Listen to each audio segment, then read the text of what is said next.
social media as a platform itself can do so much. Hmm. There is so much possible.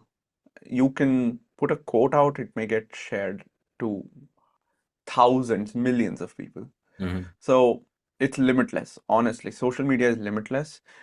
But if people go on there and put their first quote and they expect it to just blast into the atmosphere, wrong expectations. Hello, everyone. Welcome to another episode of Yollab Central. Today, I have with me Abhishek. So, Abhishek, would you like to tell our audience why they should be excited about this conversation today? Hey guys, really great to connect with you. First of all, I'm a coach. I've been a coach for the last 2.5 years. I've coached people with their jobs, I've coached people with their relationships, I've coached people with their business. So I have a variety of experience. But the reason you should be really excited for this conversation is if you are someone who likes to go deep, who likes to find tactical advice on how they should take steps forward, no matter what the topic is that we will be discussing, it's going to be at a tactical level, it's going to be at an emotional level, and it's going to be deep. So get ready for something where you will find incredible value. Okay. Now, you mentioned that you've done a lot of changes in your career, going from engineering, entrepreneurship, coaching. So, let's just talk first about how you made those changes, what led to those changes, and what were the steps you took to make those changes in your life. It's been an interesting journey. I've Yeah. I've had quite a few points in my journey where I made switches. So Hmm. one example was when when I came to the US for my master's, I switched from a pure electrical background to a pure computer science background. All right. And when I came to computer science here, I spent 2 years learning about AI and ML, Mm-hmm. uh, and ended up just doing software engineering role Okay. at Amazon, right? That's where I ended up. So I did that for about 6.5 years. Mm-hmm. I was an SD2. It was a good journey. But as soon as I started my journey in Amazon, one of the things I really, really wanted to do was s- start my own journey Mm-hmm. in business. It Great. it was a dream that I had since childhood, and Yeah. it was something I was very passionate about. But that led me to is I started trying to understand what makes good leaders, Great. because it's good leaders that carry great businesses. Mm-hmm. And that was the fundamental question I was trying to understand. When Mm-hmm. I was trying to understand this, I ended up finding Tony Robbins. Okay. Now, if you've heard of Tony Robbins, you know he's an incredible coach. He helps high performers. He does so much. Like that Okay. man can do so many things. Okay. So he inspired me to Mm-hmm. understand that there is a whole other world out there. Mm-hmm. The first time I started listening to him, I found the content he presented really valuable, right? I was like, who is this person? Then my memory went back to books that my father had Okay. on Tony Robbins. Like he had this book on his shelf Mm-hmm. back then. And I only remember reading his name. I had no idea of what he did, nothing. I just remember it being there.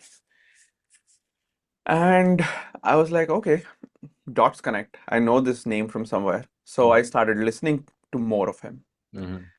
And then YouTube did its thing and it started showing me some of his work. Mm-hmm. And I realized that he lives in a journey where he helps people change their lives. Okay. That's what he does. Great. He frees people. He makes dreams come true for people in the Oh, sense that he empowers them to be able to do it. okay. And that was something I felt I want to do this. Mm-hmm. I really want to do this. Okay. And so I spent a few years while I was in Amazon trying to learn different human behavior skills. I went to few of his seminars. I Mm-hmm. tried to understand what coaching looks like, Mm-hmm. what makes a good coach. I Yeah. learned different tactics just from watching him sometimes. Mm-hmm. I would sit and watch some of his interventions to understand what are the tactics he's using. I would go back and read little parts of books where he had written something, or I would go, and that he was not the only person I was focusing on. I started learning about uh, from people who were experts in FBI. I started learning from a variety of people. I was obsessed with learning. Yeah. And so what happened in the process was I started gathering more tools that I can use to help people. Yeah. And then in 2020, actually, there was a big thing that happened in 2020. We can speak about that, but something happened which broke my internal world, right? Like emotionally, I was broken, and Mm-hmm. I had to take everything I was learning and implement it in my real life. Yeah. And that's when I was like, okay, I made it work. Now I can help people do it. Mm-hmm. And that's when I switched in 2022 to becoming a coach. Okay. Okay. Now that's a different way to express it, right? Going from software to, but you did try your hand. But is this journey that you're talking about as a coach, is this the entrepreneur journey as well, or did you actually have a business in between, doing some side hustle or something of that sort, other than Amazon? No. So I didn't start a business. I really wanted to create an app, Uh-huh. but it didn't go anywhere. I tried to dabble around with it, but Yeah. I had so much work I didn't have the time to go and put all my focus and create an app. But Sounds so this much like journey as a a coach, sorry, sounds so much like a software engineer. this journey as a coach is also an entrepreneur's journey Yeah. because one is you have to be a coach, but you also have to learn how to bring in clients. You have to Yeah. learn how to make sales. You have to learn different aspects of the business. And I'm fascinated by it. I thoroughly enjoy it. Okay. So at this point in your journey, being a coach, what are the things that you're seeing that people are not able to, I mean, like you mentioned, right? You had to transform at some point because you had hit a wall or hit rock bottom, right? So from that journey on, you had been obsessed with learning, right? Before it. And that obsession with learning was what helped you climb up, right? Because those were the learnings that you leveraged and from there on. Now, for people going out, right, maybe not hitting a wall, but then just trying to go up, level up their game, right? What's the first step that you took? Let's say because you had already been doing the whole learning journey. Now you had to take the first step of going out there and taking that practical step. So out of everything. This is the hardest step for a lot of people, and I'll put it very plain. Accepting that you need to change Mm-hmm. to be able to go where you want to go. So let's say your career is great, but it's not moving. If everything is perfect in your life, enjoy. I mean, you're happy, Yeah. just do what you're doing. Just don't go a different direction. Just do Right. what you're doing, stay happy. If there's something that you either want more happiness, right? Something you feel missing or somewhere you want to go, Mm-hmm. you have to accept that it's all on you. Mm-hmm. And this is the hardest part for people because they spend a lot of time blaming other events. They spend a lot of time blaming people.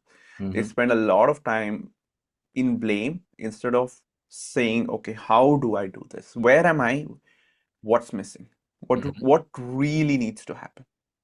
Okay. And that difference, and it sounds so simple, but it is so difficult for people to do this. Yeah. It's really difficult.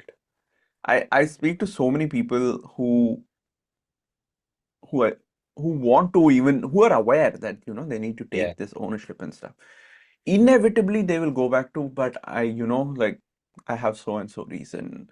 I have these things which make it so difficult. Yeah. It's all because of this person. Mm-hmm. It they're consciously they know, like they have the knowledge, Mm-hmm. but because of their wiring, because of their past experience, they go back to that way of being.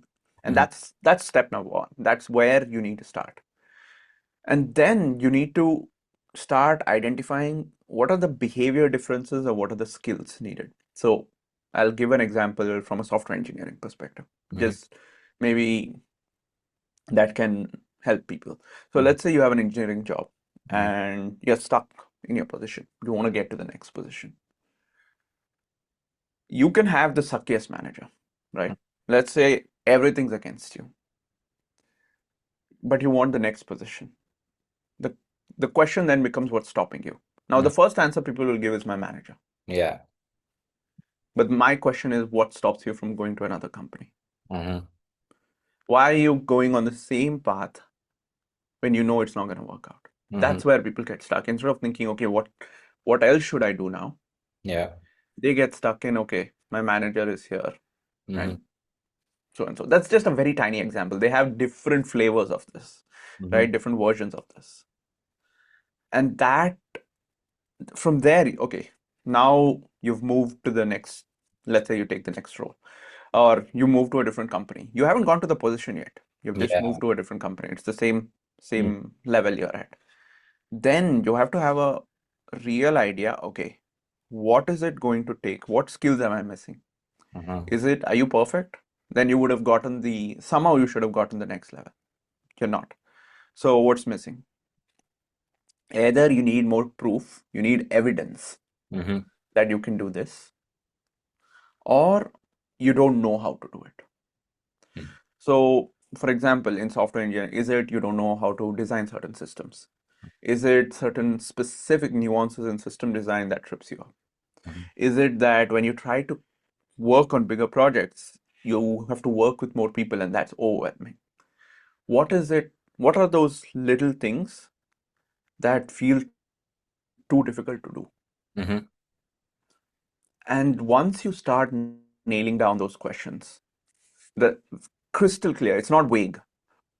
I have to, instead of saying I have to get better at system design, you have to go deeper. Okay, I can't work with AWS systems. What AWS systems? Right? What AWS systems? Is it Lambda? Is it data pipeline? What is it that's missing? So that's how precise.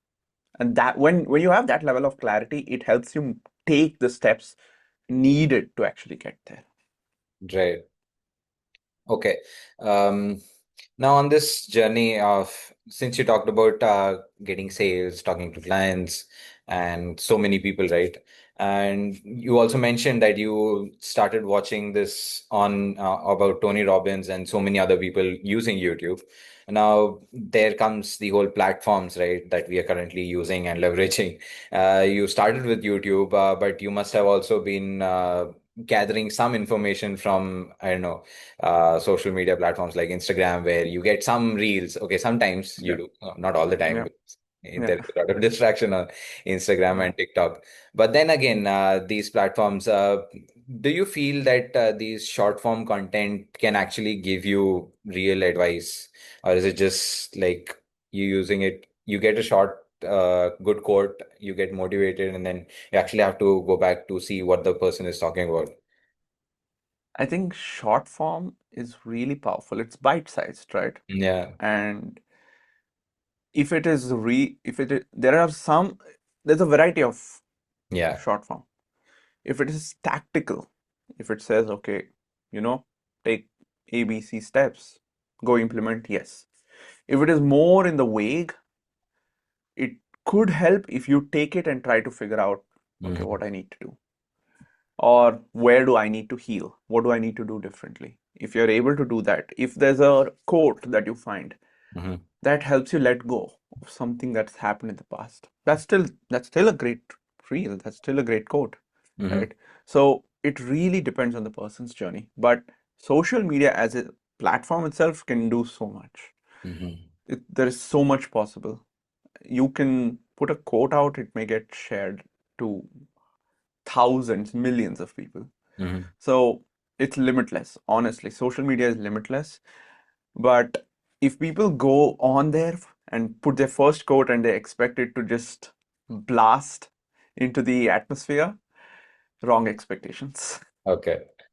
So I wanted to ask you now, how was your experience? Did you actually go out and put out a quote and then expect it to blast off into space? So with social media, it's when I started doing social media, my first social media post was on Facebook, trying to start creating Hmm. social media content. On Facebook, it was just written text and pictures. Now, I was super naive when Mm, took my first step in business. mm, And someone marketed to me that, I have these formulas. All you need to do is do these things and it'll all work out. But the real nature of business is it's not your path is not going to be the same as someone else. that's You have to go solve your own problem. yeah, that's right. Even if you take the template of someone else, Hmm. it's not going to directly work for you. If it does, your stars are aligned. Congratulations. But 90% times it's not going to. Hmm. The frameworks might help. Like, so for example, every great social media post has a hook, Hmm. some incredible value in between, and some call to actions, Yeah. right? So the framework works. Mm. But learning how to actually implement that framework and become a master is your journey. Right. Templates are just, it's like the first step in the staircase. It'll get you, it'll help you take one or two steps, but and that can be important, right? For someone who has never touched it, that's still really good because it's like, okay, that helps me move forward. Hmm. But yeah, And what platform are you preferring these days? Because when it comes to business, usually people go for LinkedIn, but then you also have, you said that you started out on Facebook. So are you targeting people on Facebook, or do you have your audience out there on LinkedIn or TikTok? I don't know, perhaps. my understanding of social media has grown or changed with time. Right. Initially, I saw them as separate platforms, right? Mm. So you can just go onto one platform and do XYZ and make it work. Over time, what I've learned is that more than a single post, it's actually a group nurturing Hmm. that creates the sale. So you'll get the first one, two sales maybe just because people are ready to buy. There's someone in extreme pain Hmm. and they say, Yeah. okay, I'll go ahead with you. But for the majority, they want to know who you are. They're not going to come and spend X amount of money just because they saw you online. That's not going to happen. They Yeah. have to know who you are. At Hmm. least there has to be as minimum risk for them to put that money into you. So Hmm. they want to know who you are, how you have helped people, how much knowledge you have. Can you speak about it? Like those different aspects are very important for them. Hmm. So they are going to take that time, and that Yeah. is what social media is. It's nurturing. It's Okay. one drop at a time. You're just showing them value. Hmm. And like I love this guy Alex Hermosi, and I've got this from different people. Hmm. A lot of people think I need millions of views to get sales. Hmm. Wrong. Don't go after views. Yeah. You That's. need the right kind of people to watch your content. If 10 people watch your content and that content is so precise that social media has served the exact person who needs to watch it, Hmm. and they watch it and you've designed it in a way where they're like, my God, I need this. Hmm. Those 10 will get you 10 sales. But Oh, of course, it's not that exact proportion. There's going to be a variability there. yeah. And that's how you need to think. It's more targeting rather than how many people see it.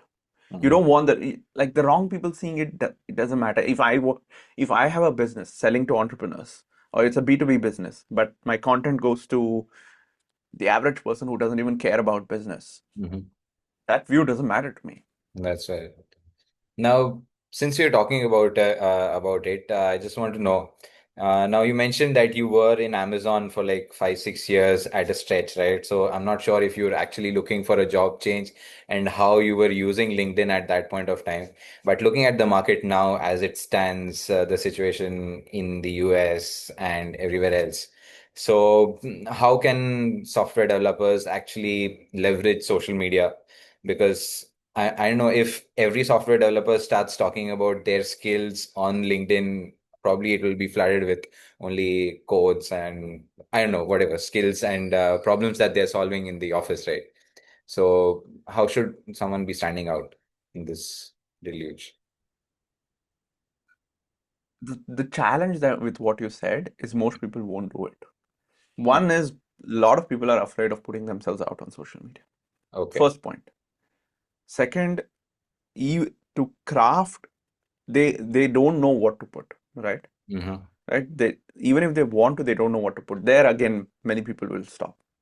Then some people will put 2 to 3 posts and they're like, this is not working, and they'll stop.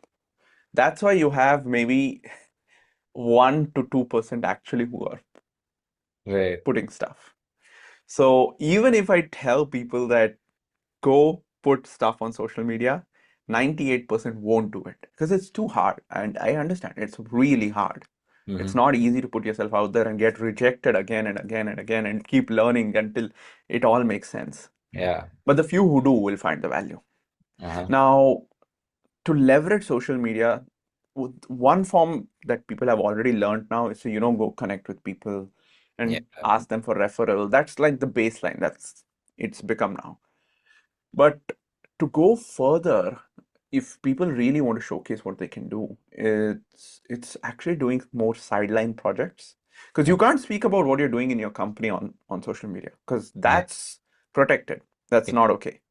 Yeah. So you have to do something outside to show what kind of skills you have.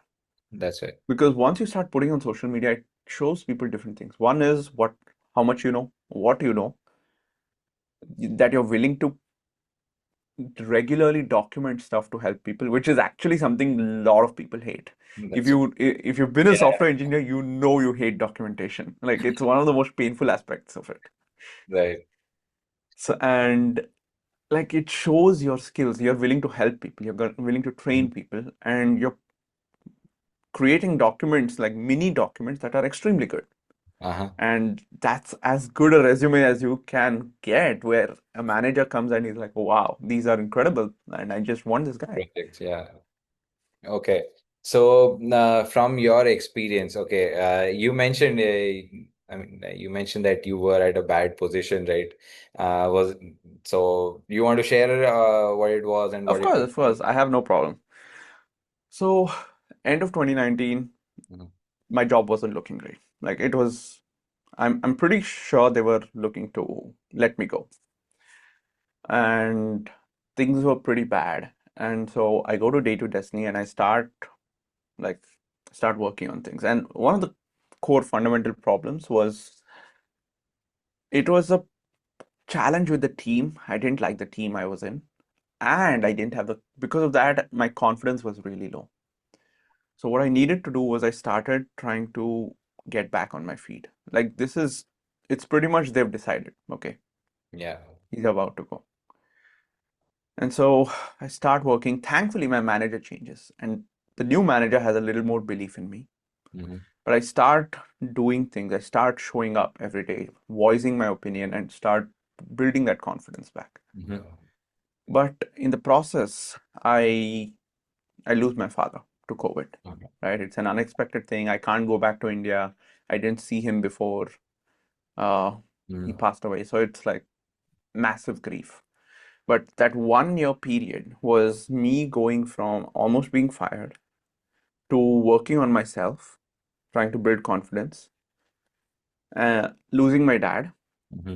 And then through grieving, in the next 6 months, I got promoted. Okay. And yeah, so in a company like Amazon, that's like a big jump because they were questioning they my manager told me this. They were questioning that we weren't sure about this guy 12 months ago. Hmm. How are you saying he needs to be promoted? Hmm. And credit to my manager also. He put a really convincing word. It wasn't just all me, Yeah, but it takes your role. You have to put your part in that's to right. make that shift. Yeah. Now, That was the journey. That was the hard part because it was one of the hardest periods for me. uh, does sound like a lot, right? Now, talking about managers, since you're talking about, we talked about managers who suck. Now, you're talking about a manager who was so great to give you a good word, right? So, just want to ask you, what's your view about people not leaving their jobs but leaving their managers actually when it comes to, I mean, sometimes the job I does suck, but then it usually is just the manager. Yeah, I think the manager makes the biggest difference.